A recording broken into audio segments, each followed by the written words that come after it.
At 10:02 on a Tuesday morning, I learned something important about power. It doesn't announce itself with shouting or fists. It shows up as a neatly printed letter, slid across a polished conference table by someone smiling too hard. The room was glass and steel, all quiet authority and corporate restraint, the kind of space designed to make people feel small without ever raising a voice. Trent Gallagher sat at the head of the table, relaxed, confident, already picturing my career folding in on itself.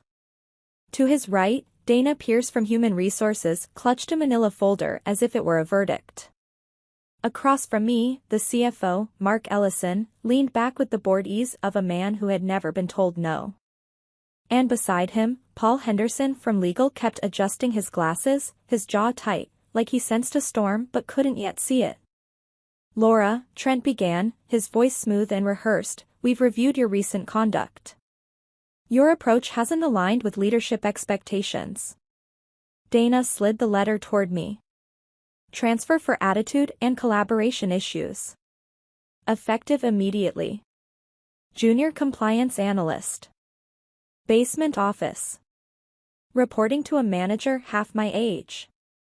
It was a demotion designed to humiliate, to isolate, to make an example out of me.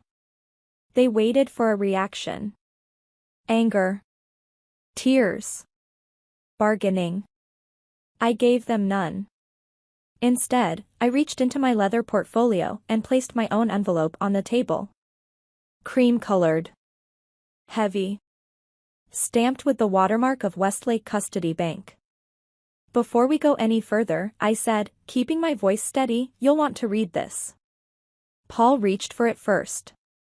I watched his face drain as he scanned the opening paragraph. His lips moved silently. This is an integrity escalation clause," he said, barely above a whisper. Mark straightened. "What is she talking about?" I leaned forward. 3 years ago, during the Northway Axiom merger, I negotiated a provision tied to my employment.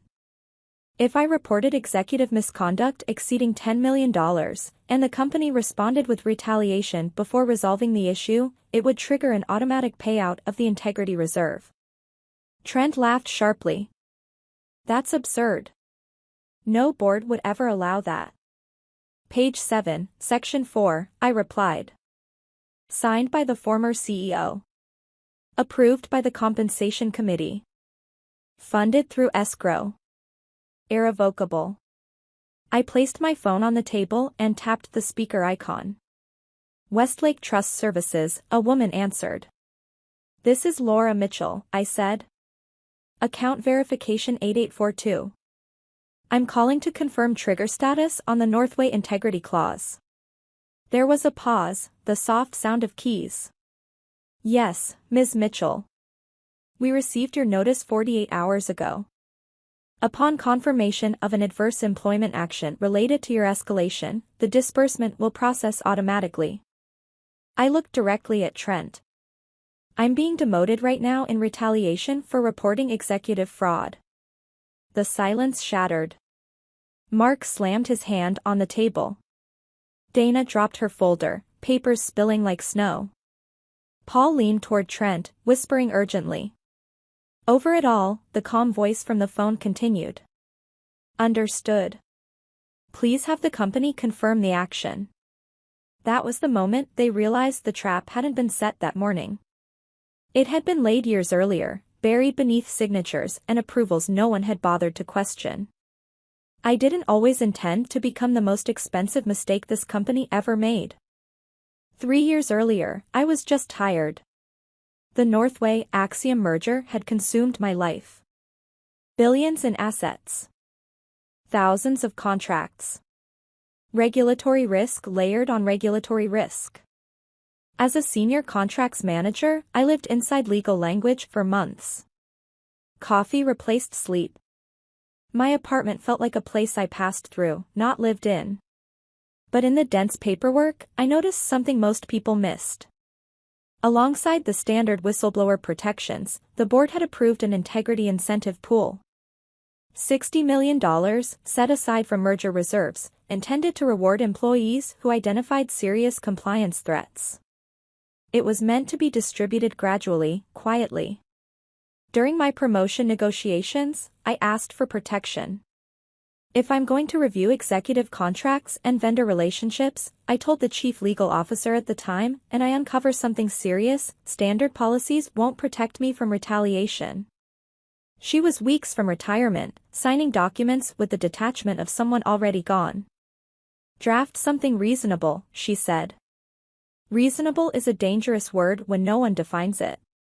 I drafted an integrity escalation clause with care.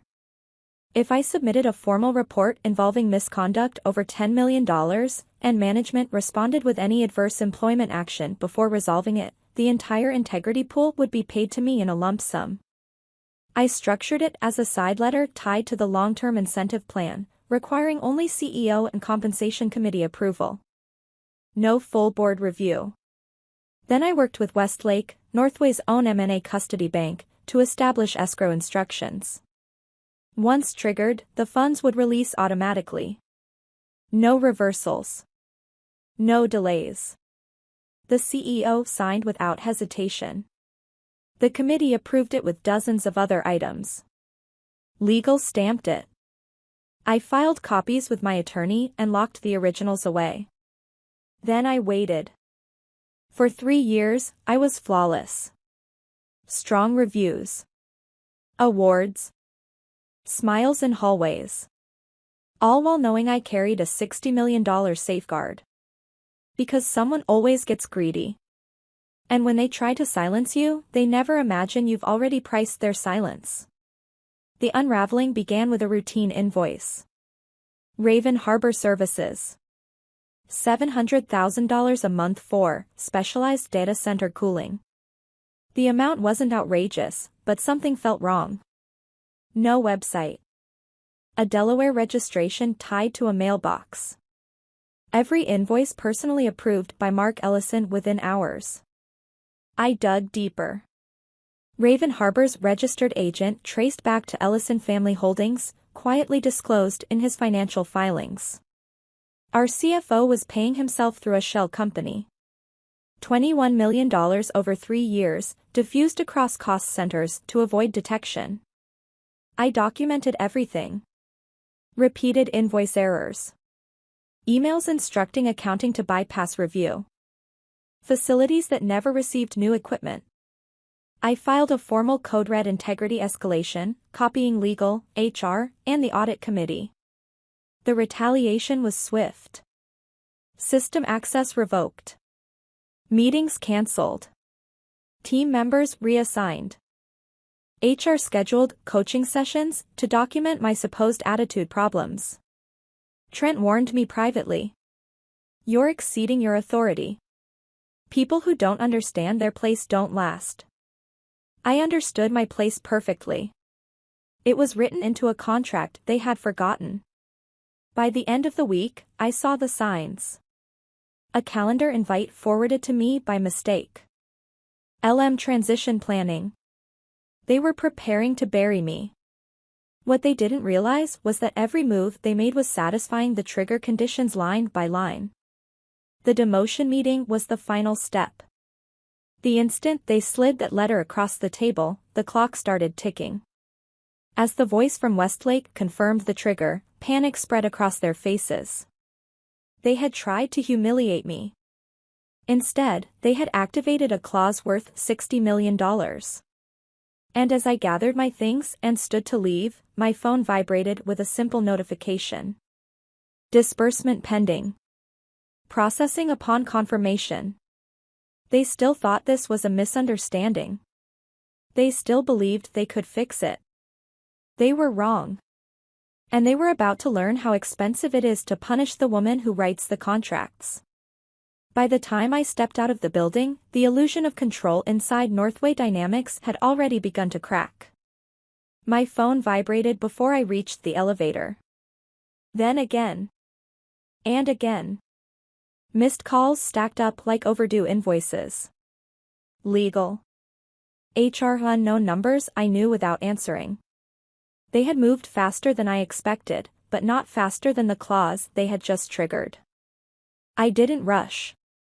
I took the elevator down alone, listening to the soft hum of cables and thinking about how quiet power really is when it finally shifts.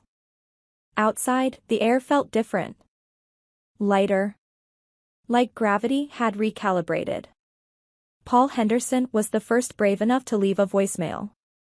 "Laura, please come back upstairs. There's been a misunderstanding. We can clarify everything." I unlocked my car and placed my bag on the passenger seat. "There's no misunderstanding, Paul," I said calmly when I returned the call.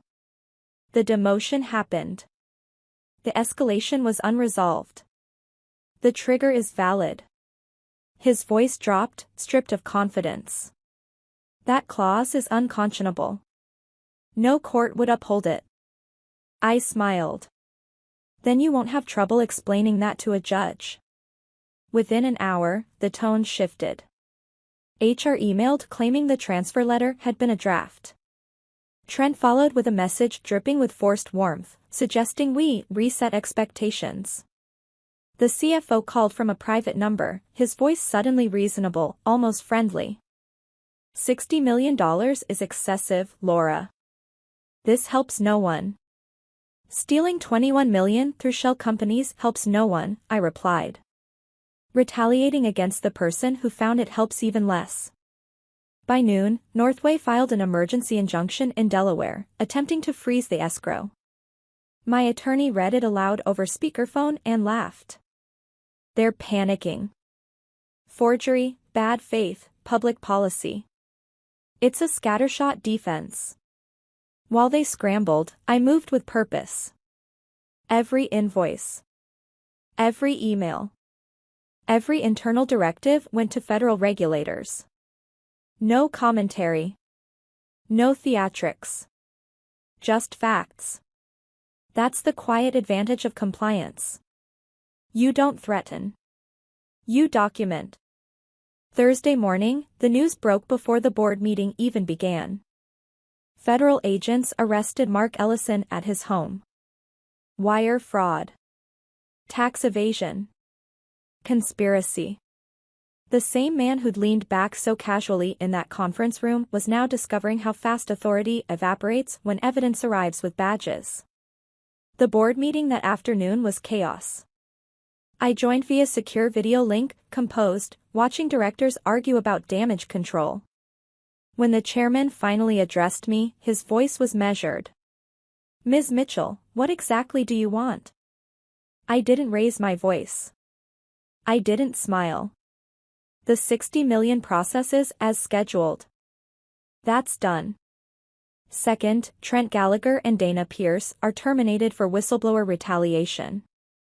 Third, you commission an independent forensic audit. Not your usual consultants. Someone with no loyalty to your executive team." Silence followed. Fear has a way of sharpening attention. One by one, they nodded. They agreed to everything. By Monday morning at exactly 10 a.m., Westlake confirmed the wire transfer. $60 million. Clean. Irrevocable. The injunction had been denied. The judge called Northway's filing self-inflicted. I poured a glass of champagne and watched the stock price slide across my screen.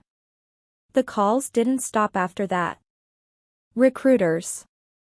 Journalists.